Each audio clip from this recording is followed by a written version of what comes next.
మకర రాశి వారికి అర్ధాష్టమ కుజుడు, అష్టమ కేతు సంచార స్థితి, గ్రహ సంచార స్థితి అనుకూలంగా లేనప్పుడు నరదృష్టి, శత్రు ప్రభావాలు, కులదేవతల యొక్క ఆశీస్సులు లేని కారణం చేత పిచ్చి పిచ్చిగా ప్రవర్తించడం, అజ్ఞానంగా మాట్లాడడం, మూర్ఖత్వంగా జీవన ప్రయాణం జరుగుతుంటుంది. కానీ అది చాలా మంచిది కాదు అని చెప్పి గమనించాలి.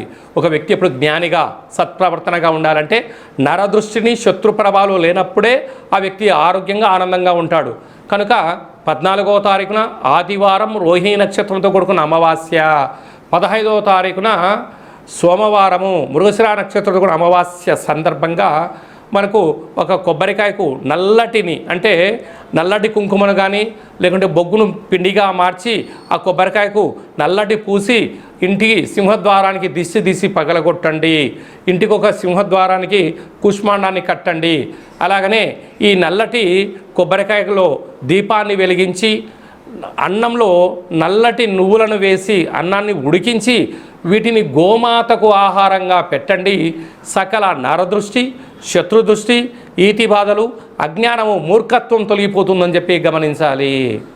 మీ వ్యక్తిగత జాతకం తెలుసుకోవాలనుకుంటున్నారా? మీ యొక్క పేరు, పుట్టినటువంటి తేదీ, నెల, సంవత్సరం, పుట్టిన సమయం రాసి ఈ కింది నెంబర్కి వాట్సాప్ను పంపించగలరు.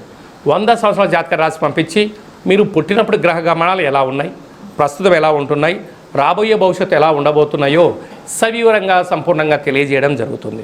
అలాగనే డేటా బర్తులు లేనటువంటి వారికి మీ పేరు యొక్క మొదటి అక్షరం అనుసరిస్తూ రాశి యొక్క స్థితిగతులు తెలియచేస్తూ కాళభైరవ ఉపాసన చేత అనగా రమణ శాస్త్రం ద్వారా భూత భవిష్యత్ వర్తమానాన్ని తెలియజేయడం జరుగుతుంది. ఈ కింది నెంబర్ని అపాయింట్మెంట్ తీసుకొని సంప్రదించగలరు.